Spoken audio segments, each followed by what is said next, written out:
And we try again. I didn't push the record button. Good morning. It's July the 6th, 2020.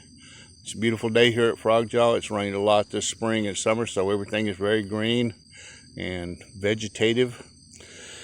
We're in apiary number 1, or bee yard number 1, which is an easier way to say that. And our objective today is to harvest some honey. I'll show you just real quickly. We have about 30 hives at this location and about that many more down at the pond. The hives here are Langstroth hives, which means that they are standard hives, length and width and height, but there are different sizes width. I have 4, 5, and 6 frame hives and 10 frames like this one. The one next to the pink one, or the red one, is a 5 frame, and that one is a 10 frame. And number 53 on the end there is a 6 frame, and they all serve different purposes. All these beehives were started this year. All these queens and bees were born in the spring. Some of the workers have already worked themselves to death and died. They last about 6 weeks when the honey flow is on.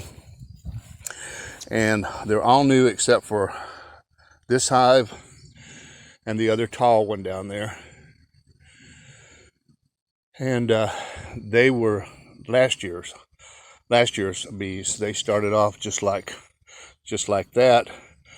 But they started last year, and so they built up, and I added honey supers to them, and they filled them up with honey. And we're going to take the honey out of these 3 top hives or boxes.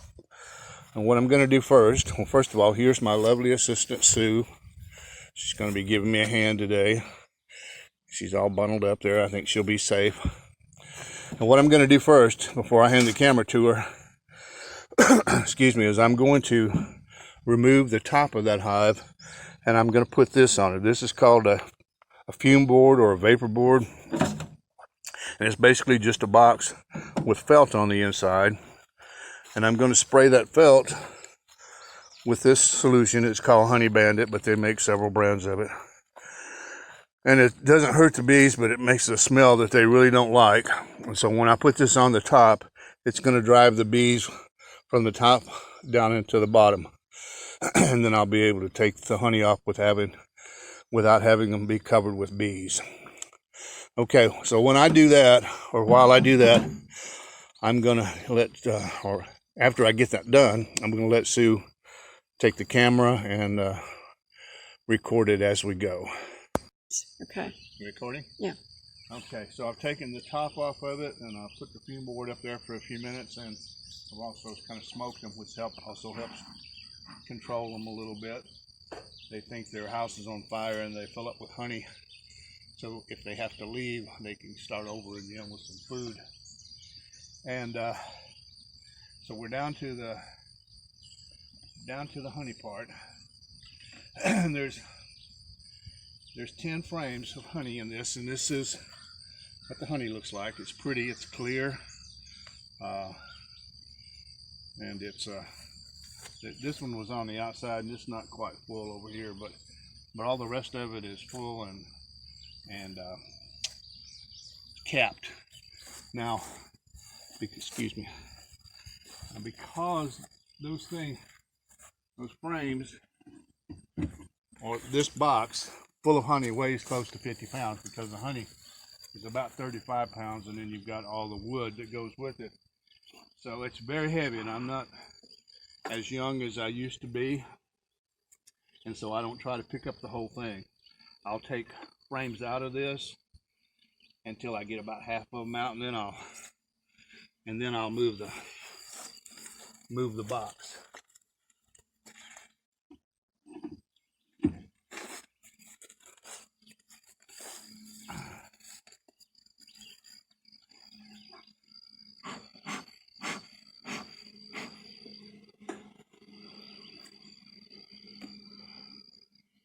Now there's several ways to do this. One is the way that I did it, which is with a fume board.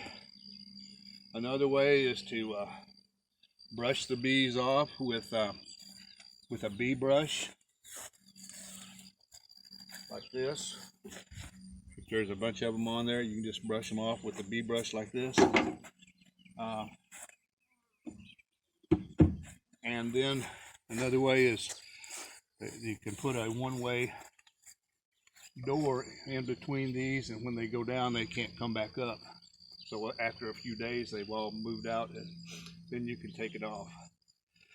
There's no point in you watching me take every one of these out or half of them out. You get the idea. Open it up, take the frames out, and put them into another box. When I get down to where this is about half full or so, maybe I may even take them all out, then I'll take this box off and start on the next one. So I think we can stop the video for now, and we'll pick back up when we do something different. Red buttons on, right? Yeah. Okay. So what we've done is, what we were doing when we left a while ago was taking the frames out, putting them into boxes on the truck. So they're all out, they're ready to go. The empty boxes are down here. And then there's a box of frames that I'm going to put back on it, because this brood chamber, this is the brood chamber, and it's got a lot of bees in it, so I want to give them room so they don't have a late season swarm. I don't want them to get so crowded that they swarm. So I'm going to take the queen excluder off, and I put this on there so that the queen would have to lay in this bottom box and not lay in the box where with the honey. It's got a little sting right there. Not too surprising, I guess. They don't like me taking all their stuff. And it might have just been that she got caught under my sleeve. At any rate, this is the brood box. The queen and all the bees are in there now. And I'm going to put that, go ahead and take that off, because we don't care what she does in these boxes now. And I'm going to put this box back on there so that they have some room. And then later on, I'll come down and go through this, make sure the queen's healthy.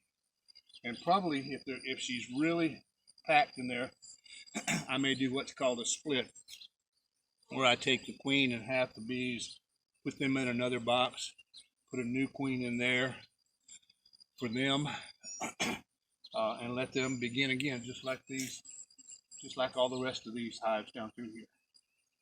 So anyway, we have successfully robbed that hive of about 70 pounds of honey. Normally there would be an inner cover that goes on that, but I've used it for something else on the truck. So we're going to go to the house now, eat some breakfast, and that's that. And the next one will be exactly the same. We may bring the camera down here just in case something goes haywire and we want to make a record of it. Maybe it will be as easy as this one was, but we'll just have to wait and see. So we'll see you when we get ready to start uncapping this honey and spinning it out and putting it in bottles. I hope you've learned something. If you have any questions, there's I could spend about 3 days continuous taping to tell you about bees, but just telling you about robbing honey right now. So anyway, okay, see you in a little while. Okay, we're continuing on to the processing part. We've moved the supers with frames and honey up to my cluttered up shop, and they're sitting right there. And then over here, I have a table set up where we're going to, right here, we're going to scrape the caps off of it, and we'll let Sue take a video of that. Then once the caps are off, then we'll move it into the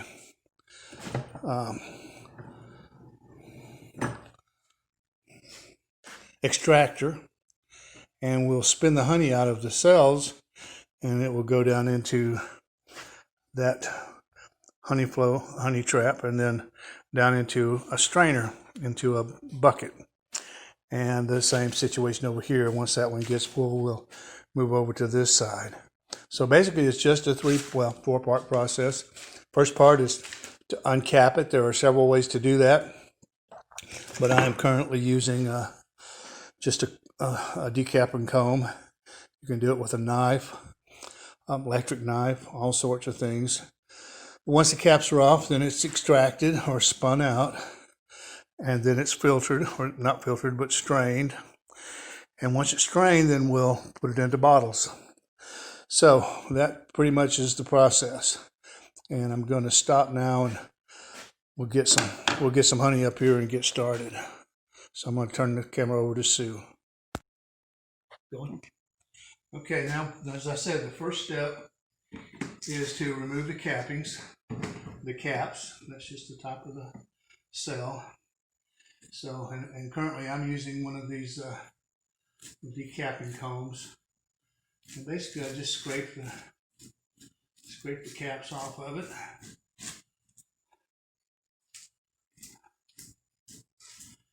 And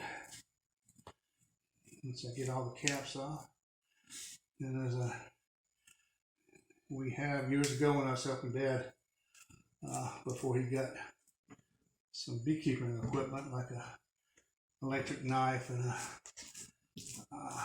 wax melter and some more sophisticated tools that would help him, and we would just take the comb out and squeeze the honey out of it by hand, so you'd end up with just a ball of wax and honey in a pan and some really sticky hands. And this is a very poor boy operation here, because all I have is just some plastic wire and a 2-frame extractor. Once the caps are off, then you can move it over into the extractor. Put it in, and let me come on over here. Can you hold it up and see what it looks like on the inside there? Okay, that's good. All right, there's the 2 frames of honey in there, because I'd done one earlier. All right, so all I'm going to do now is spin this, and the honey will come out, hit the sides of this, and run down to the bottom, and then we'll drain it out into that barrel, into that bucket. So this is a slow process. We're going to be here most of the day, probably, if we do it all today. So we're going to stop for now, and we'll take a break and spin some of this down, and then we'll pick it up a little later on. Okay, we'll be back in a little bit.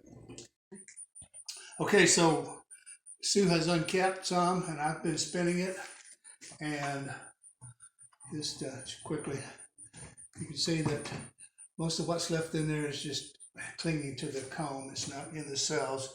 That has been spun out into the bottom of this, and there's enough in there that we're opening the honey gate now and letting it run into this filter strainer. There's cheesecloth there and 2 micron mesh filters underneath it, or strainers, and that will get rid of any wax that's in it that spun off, or any wood chips that might have come loose from the frames, and any bee parts that might be in there, legs and heads and abdomens that might have gotten caught in it. We'll strain all those out and make it pure raw honey. Okay, we'll stop for now, and we'll come back later. Finished spinning all the honey out of the frames and into our buckets here. And now we're going to start the process of bottling it. And basically, we just, simple as it can be, just open the trap here, let the honey run into the bottle.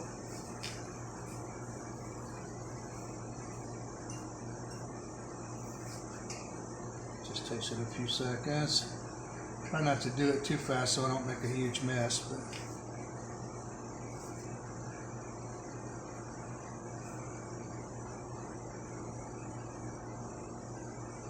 Okay.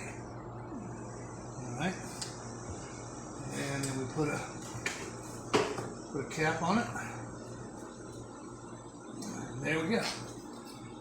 Clear, pure, natural honey. And we'll put our label on it and it'll be good to go. So we'll be back when we put the labels on and show you what the final product looks like. All right, here's the final product, the finished product. After about a day and a half of pretty serious labor, getting everything gathered up and spun down and put in bottles and labeled. This is what it looks like. And I've tasted it and it's delicious. I have to get you a close-up on the label if I can.